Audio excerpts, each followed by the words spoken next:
Good afternoon, everyone, and welcome. I'm Kim McGrail, and I'm Director of Research at UBC Health and a professor in the School of Population and Public Health in the Faculty of Medicine. Thank you for joining us today for our next session in the Health After 2020 Dialogue series. Before we start, I want to acknowledge that the UBC Vancouver Point Grey campus is located on the traditional, ancestral, and unceded territory of the Musqueam people. And the UBC Okanagan campus is located on the traditional, ancestral, and unceded territory of the Syilx Okanagan Nation. I'd also like to recognize that UBC's activities take place in community on the unceded, ceded, and traditional territories of 203 First Nations and 38 Métis chartered communities, each possessing their own unique traditions and history on the land referred to now as British Columbia.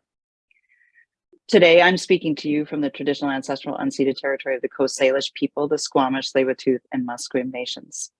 And before introducing our speakers, I wanted to make a few comments about UBC Health and the Health After 2020 program.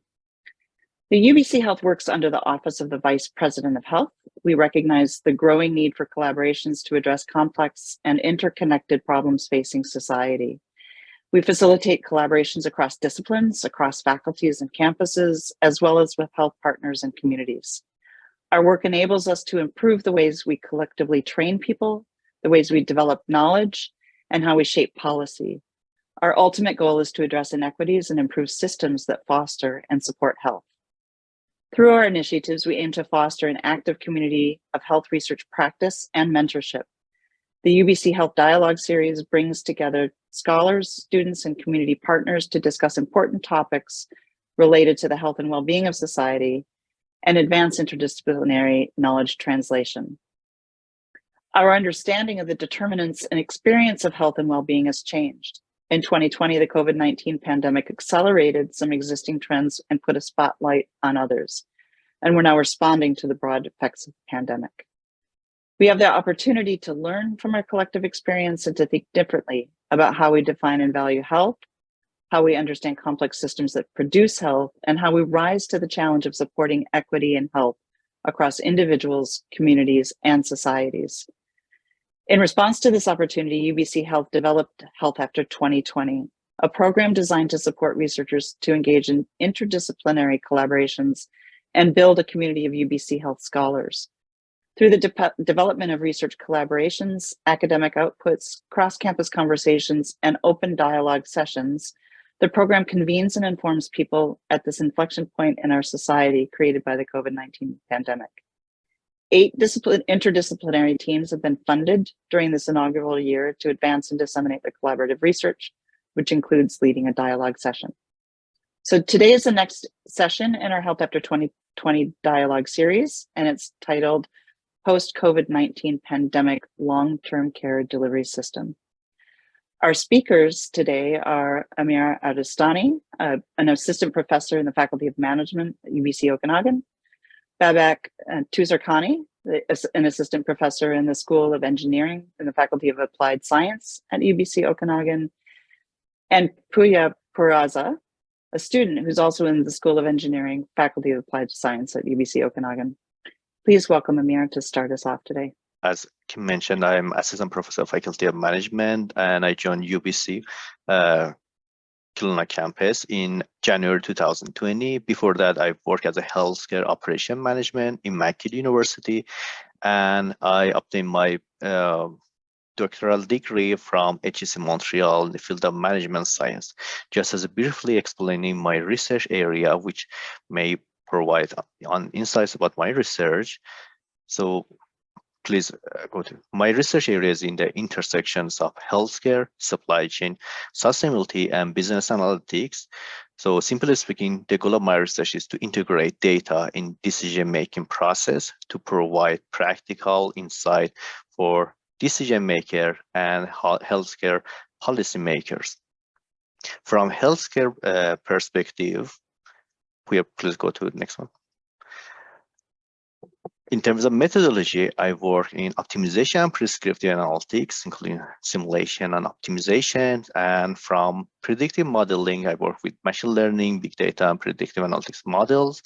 And so far, I have worked in variety of applications in the field of healthcare, including emergency cases like telestroke and stroke routing protocol, scheduling, including telemedicine appointment and operating room scheduling. And from nursing perspective, I work in the area of long-term care, workload management, home health care, service management, and these are applications that I work, and I'm look forward for future collaborations in the area of healthcare. Thank you.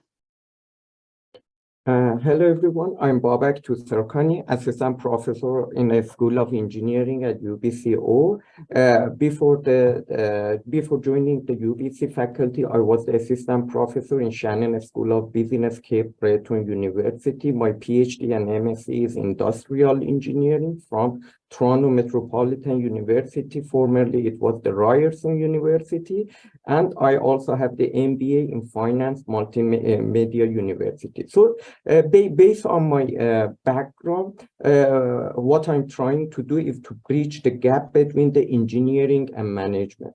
So the research area that I focus on it is operation and supply chain management in manufacturing and service industry. For example, recently we have developed the mass supply chain network in the city of Toronto. The other research area is the strategic sustainable development. So we know that before the COVID-19, supply chain network design, what the main objective for the supply chain network design, it was based on the economic factor. But after the COVID-19 and the COVID-19, it shows us the vulnerability of the supply chain. We experienced the disruption in the supply chain. So these days we are working on the resiliency and the sustainability of the supply chain. The other research area that I focus on it is the resilient humanitarian logistic network design. Due to the climate change, we experience natural disasters such as wildfire and the flood more frequently. So last year we had both wildfire and flood in BC. So what we are trying to do is to develop and design the resilient humanitarian logistic in order to facilitate the distributions of the humanitarian aid during the natural disaster. And in order to design a resilient and sustainable supply chain network, the first step, it will be the risk management. First, we have to identify the type of the risk uncertainty. And then during the supply chain network design, we are going to assess and propose policy in order to mitigate the impact of uncertainty on the supply chain network. So Puya, pass it on to you so you can start introduce yourself and the research area. Okay, hello everyone. My name is Puya Reza. I completed my bachelor degree in industrial engineering at Baba Nushirvan University of Technology. After that, I completed a master degree again in industrial engineering at University of Tehran. And currently, I'm doing my second master in mechanical engineering, major on operations management here at UBCO. And today, actually, I'm going to talk about our research titled Post-COVID-19 Pandemic Long-Term Care Delivery System. And actually, the goal of this research is investigating the impact of the COVID-19 on LTC homes, long-term care delivery homes. We want to see what are the challenges happened for LTCs during the COVID-19 and how can we apply our research background to overcome these challenges. First, let's talk about what motivated us to start this study and do this research. We know that socially, economically, and mentally, the COVID-19 pandemic inversely affected the public and especially healthcare workers, because they are in the front line of fighting against COVID-19. So during the pandemic, they were feeling more stressed in their workplace. They were having an increased workload. For example, they need to do some extra activities like extra screening, cleaning, and so on. So the COVID pandemic actually put a pressure, especially on healthcare workers, and we need to address these problems and difficulties for them. Specifically, the outbreak of the COVID-19 create many problems and many challenges for LTC homes in all the countries of the world. And this forced the decision maker, policy makers of LTC homes to update some of the policies in a way they are managing these homes.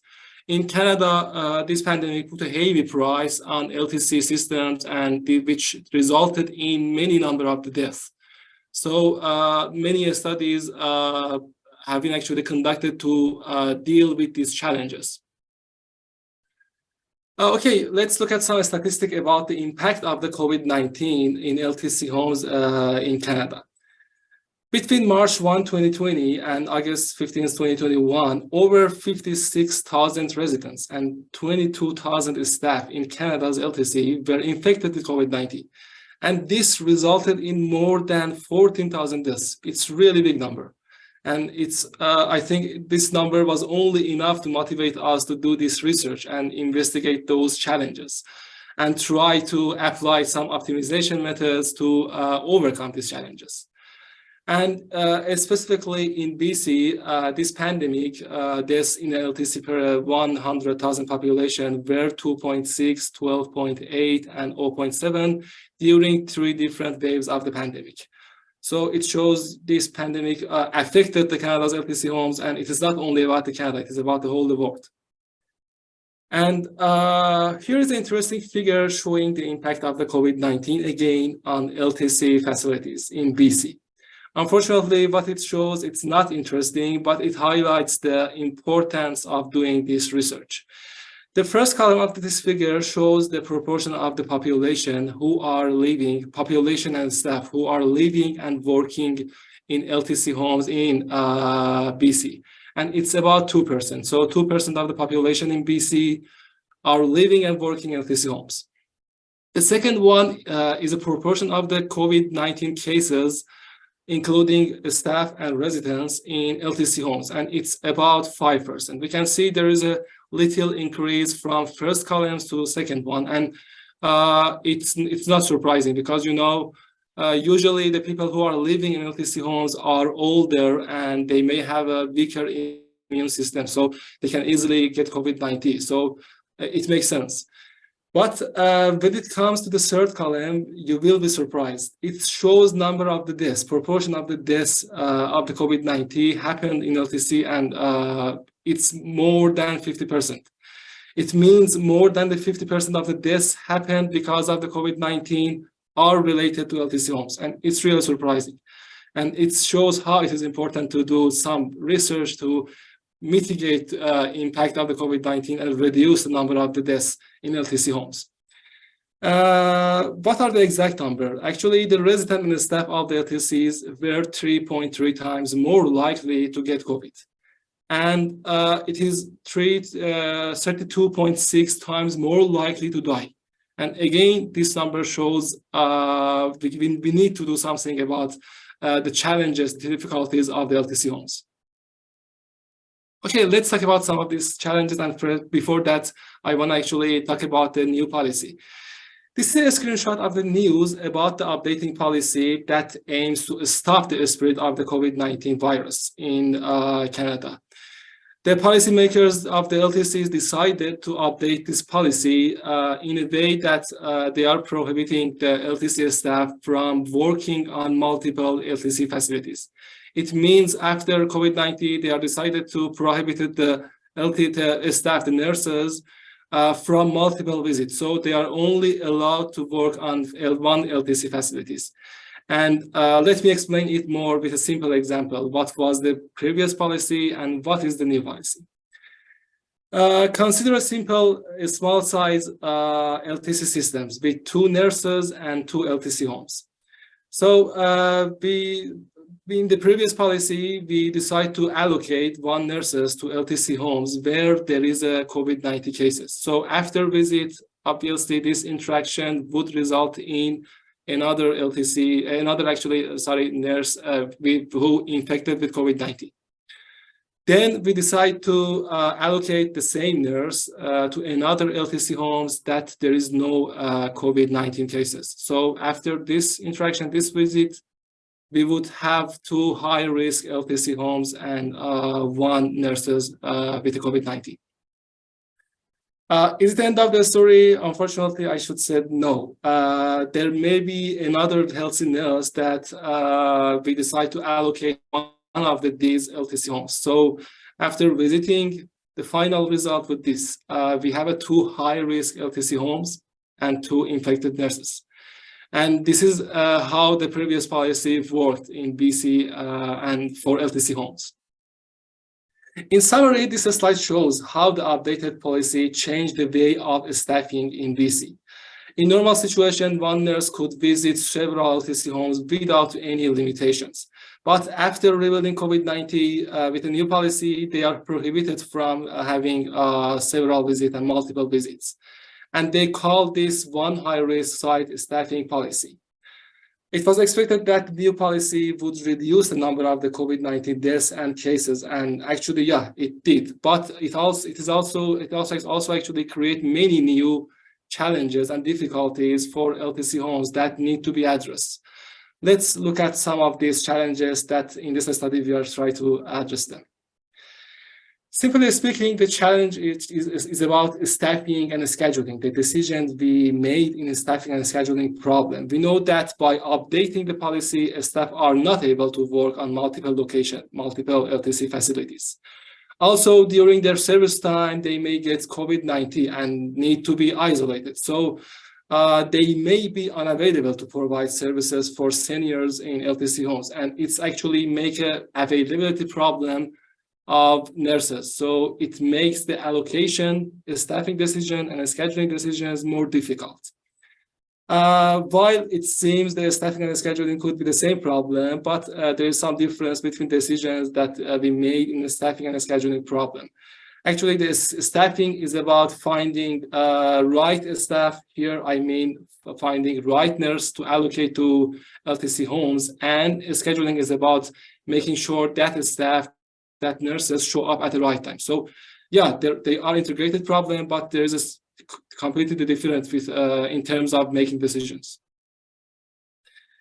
Okay, so far we know what challenges this new policy create for LTC homes and why it is important to address them.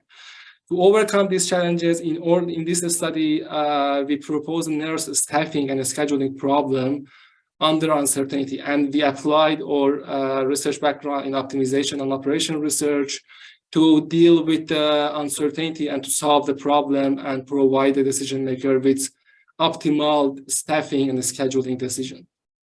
Let me talk about the problem that we are studying.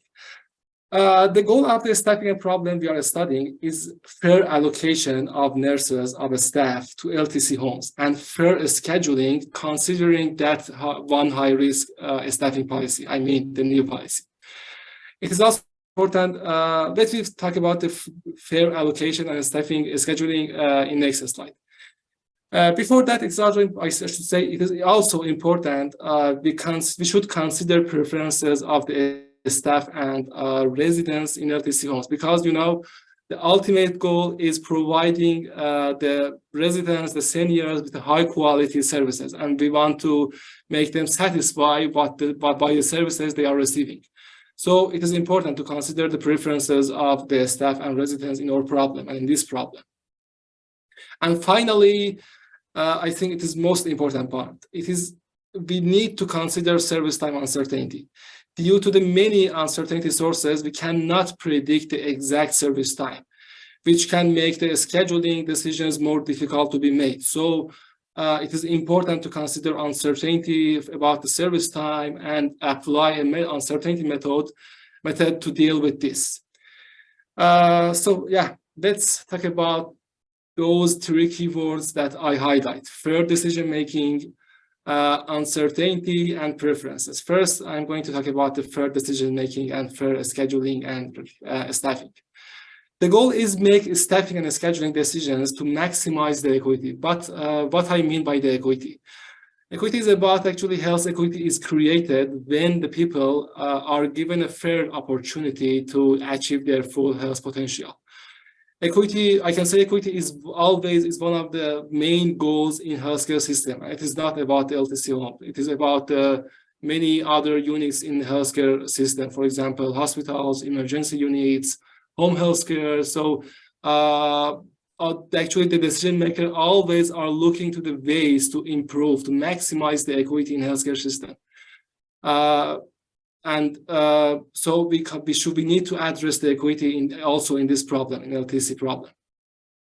So far, we have talked about the importance of the equity among the residents and the staff, but the challenging question is that how can we reach the equity? How can actually we reach the equity, and what are the ways help us to maximize the equity, specifically in this problem? Let's answer this important question. We can reach equity by fairly managing the waiting time of the residents to receive their services and managing the overtime for the staff. It means we want to minimize the waiting time that the residents would receive their services, and minimize the overtime for staff and nurses of LTC homes.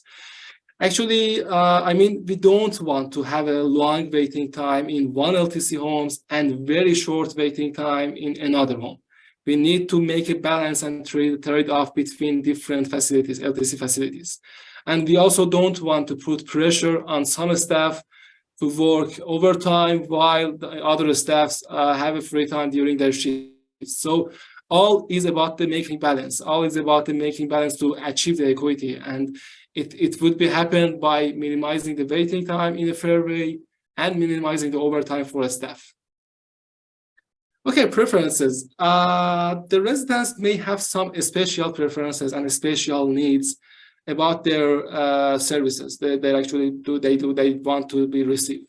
For example, one resident may prefer to be visited by a specific gender or even with a specific nurse, and it's one of the preferences of the residents. And the other one could be about the time of the visit. It means one staff may prefer to be visited, for example, in morning or in afternoon. And most importantly, it's about the frequency of the care. And some patients, some residents may need to be visited and may need to receive a treatment on regular basis. For example, they may need to receive a treatment every week, 2 days per week. So we need to consider this type of the preferences about the residents of the LTC homes. Yeah, there are many other preferences, but we don't want to make the problem complex, because considering all of the preferences would make the problem difficult to be solved. So we consider some of them which are most important.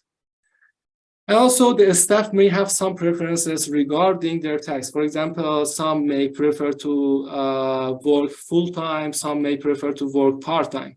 And some of them may prefer to work, may okay with hard tasks, difficult tasks, but some prefer to have a low workload, and we need to consider such a preferences about the staff. And the last one is about the distance. For example, one staff may prefer to work in the area they are living. They don't want to travel long distance to visit seniors in LTC homes. And these are some examples of the preferences about the staff and residents in LTC homes. And uncertainty is my favorite part, and it's a main focus of this problem. You know that in healthcare problems, there always has been uncertainty in different parameters. For example, about the demand. In COVID-19, we know that there is uncertainty about the face mask. There may be uncertainty about the availability of surgeons, availability of nurses, and many other parameters in healthcare system. It is not only about the healthcare systems. In real world problems, we always have uncertainty, and we need to consider uncertainty. Specifically in this problem, service time variation is increased for several reasons after updating that policy. The first one and most important one is availability of nurses. We talked about that. We know in an updated policy, they are not allowed to have a multiple visits. So we may have a problem about the availability of the nurses, and it would result in a extra service time and long service time. And also the second one is about the level of the expertise of the nurses. We know that some patients, some seniors may need some specific treatment that cannot be provided with all nurses, and we need to allocate a nurse with that level of expertise to visit that seniors. And again, these constraints would result in uncertainty about the service time. And finally, COVID-19 impact on the service time. I explained that. The nurse may need to do some extra activities like extra cleaning and so on. So the COVID-19 also is a sources that could result in uncertainty about the service time. And all of this may result in overtime for each staff, each nurse. And, you know, we cannot simply ignore the uncertainty and solve the problem because it may result in a low quality solution. I mean, the solutions that would not minimize the waiting time and overtime. So it is important to consider uncertainty, and also it is important to apply some suitable methods to deal with the uncertainty in this problem. Okay, here is a conceptual model of our study. The objective function is, as I said, is minimizing the waiting time and minimizing the overtime. In this way, we can maximize the equity among the staff and seniors in LTC homes. The problem is subjected to some constraint, preferences of the residents, preferences of the staff, and most important one, service time uncertainty that we focused on in this problem. You may think it's an easy problem to solve. We can do some trial and error for all possible solutions to see which one is optimal decision, which one is optimal, and which one would result in minimum waiting time and overtime. But it's not. It's very, very complex optimization problem, and we need to use optimization tools and operational management tools to solve the problem and find the optimal solution, optimal staffing and scheduling decisions.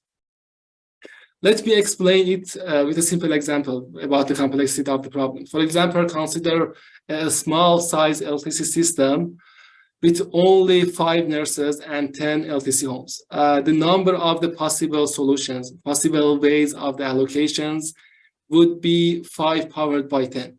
It's really big number. We cannot try all the solutions to see which one is optimal.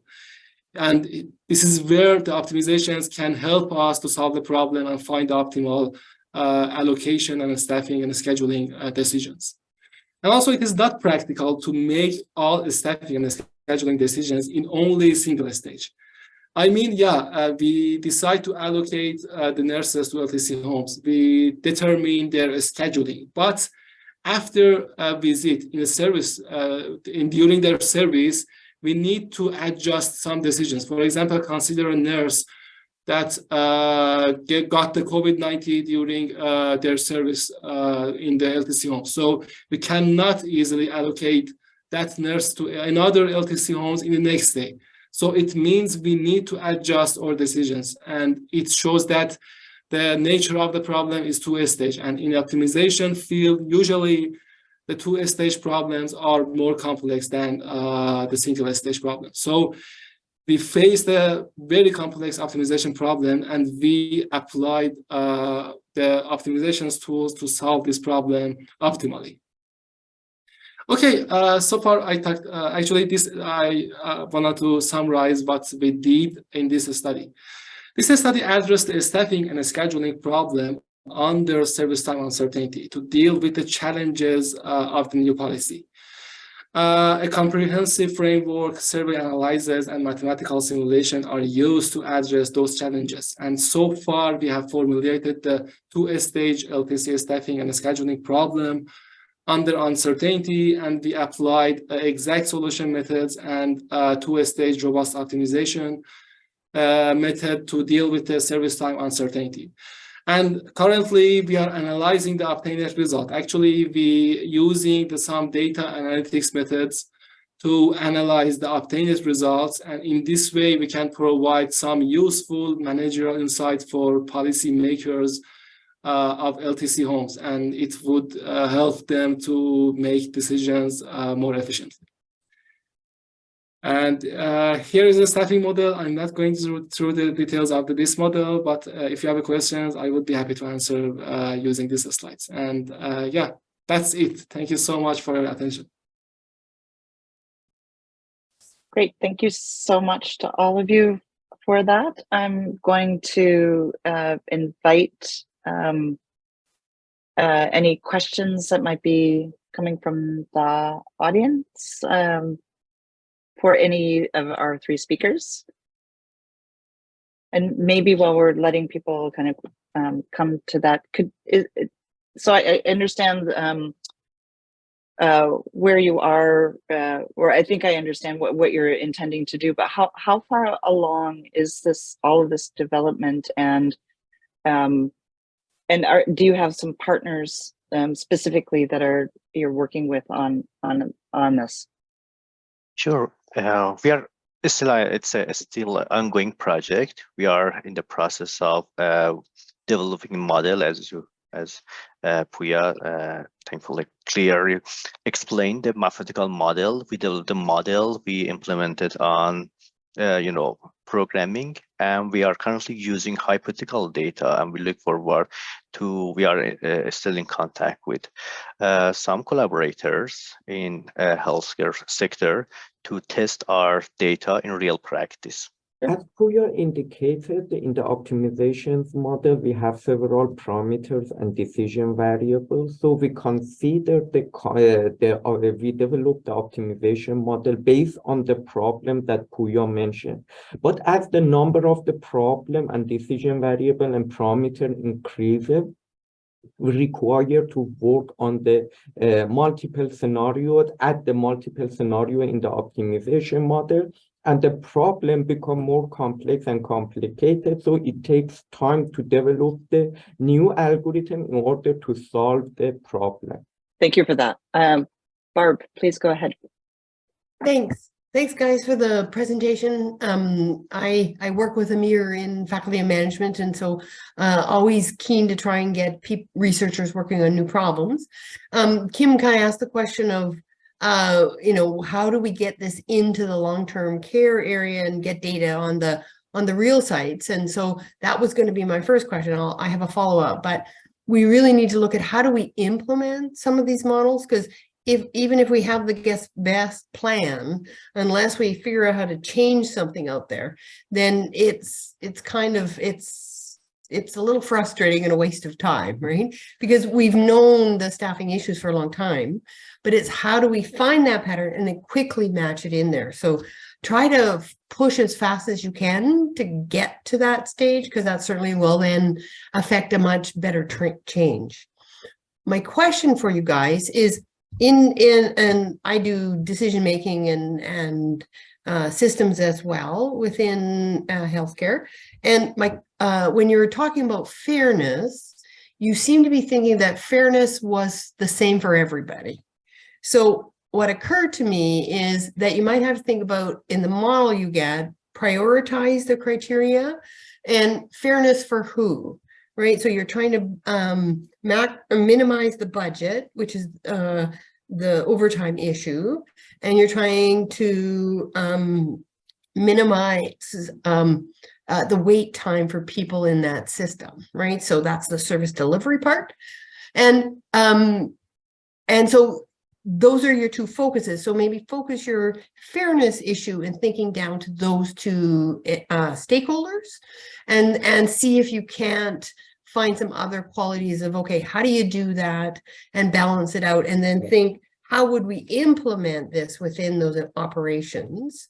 Because then you might be able to build those value propositions. So I just what do you think of the fairness issue? Fair to who?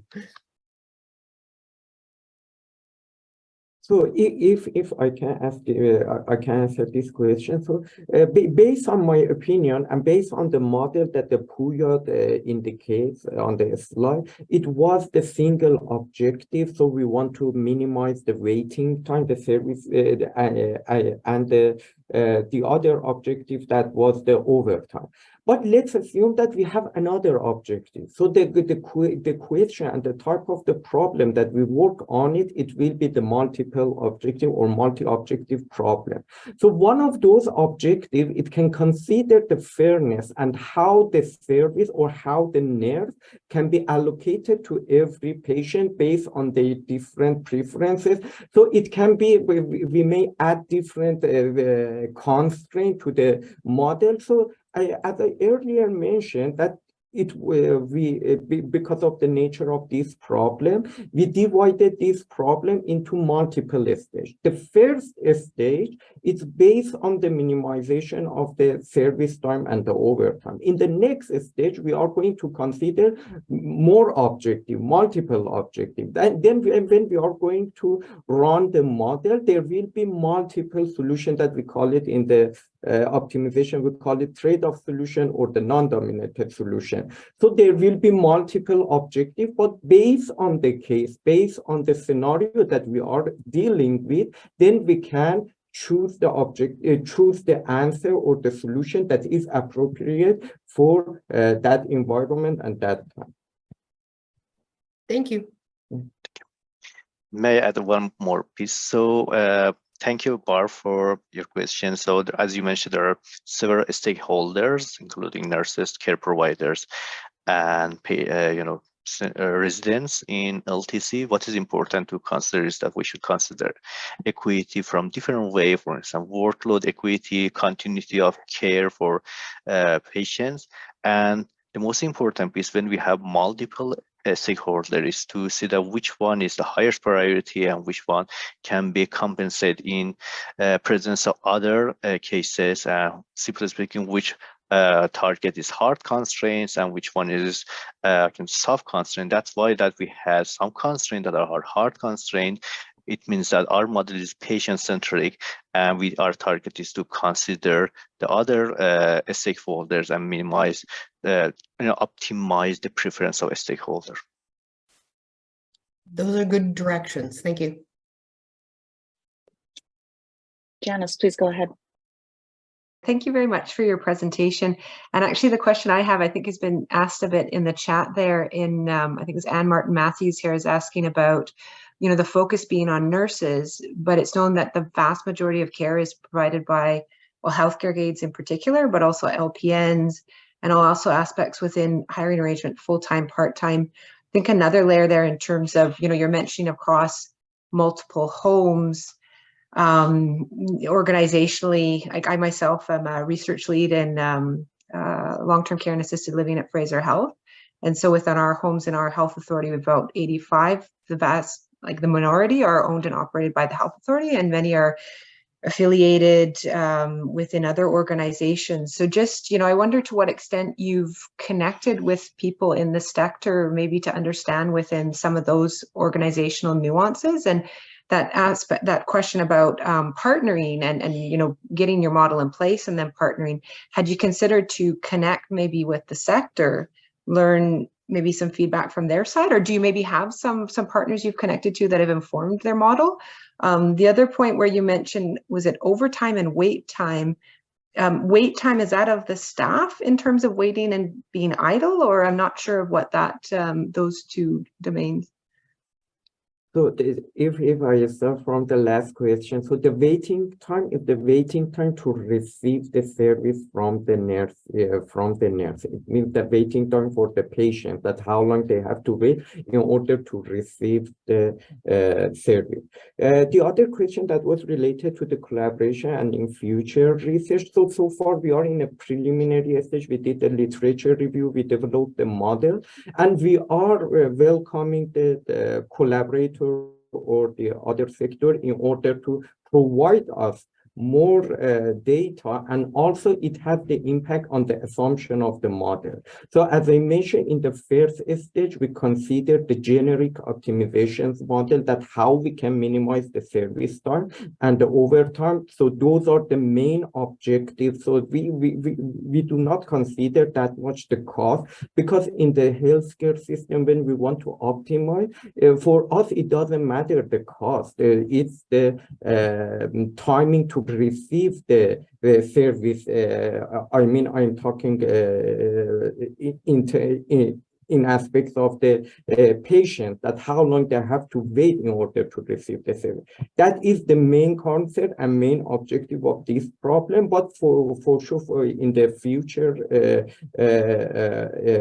areas and the research area, we are going to consider multiple objectives and based on the assumption, because those constraints that Puya indicate in the last slide, it was 4 or 5 constraints that was based on the literature that we already review, and we try to match the literature with the real world problem that we struggle in BC. So, but again, if we can have the more collaboration with the people in the Fraser Health, so we can get their assumption and involve their assumption in developing the optimization model.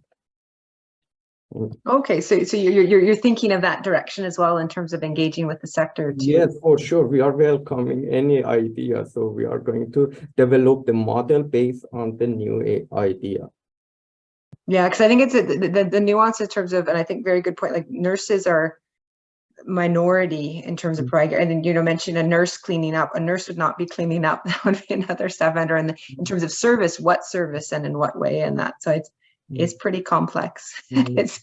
But thank you very much for the presentation. You're quite welcome. Just one piece that should add. Thank you so much, Janice, for the comment. Actually, I think one of the goal of UBC Health after 2020 is this opportunity to be connected with collaborators, and we share our current research and look forward for opportunities to collaborate with health sectors and sharing ideas and providing more practical decisions. Thank you.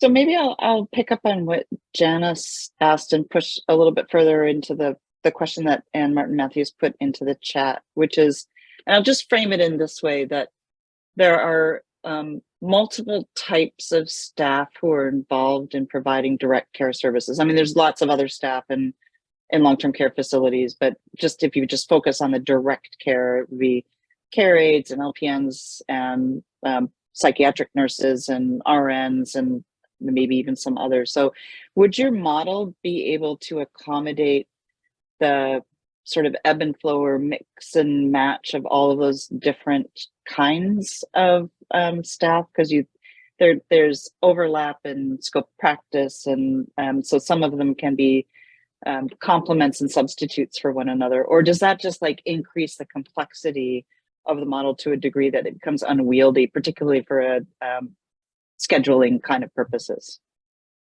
So, Puya, if you measure the last slide that you indicated in it, so we already considered the multiple type of nurses and staff. So the index of I in the set, it shows that index that is related to the nurses.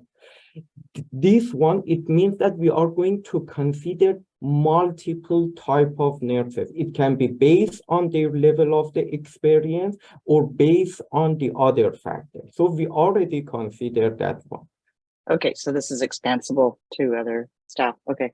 And one point that I like to add in general about optimization is that, so there is a trade-off between complexity and, you know, dimensions of the variables. So we can add more variables, more decision maker, and more stakeholder, but it will in the favor, you know, it will cost the computational time. So since sometimes we need to have operational decision, we need to have some decisions in a day, it requires additional advanced optimization technique.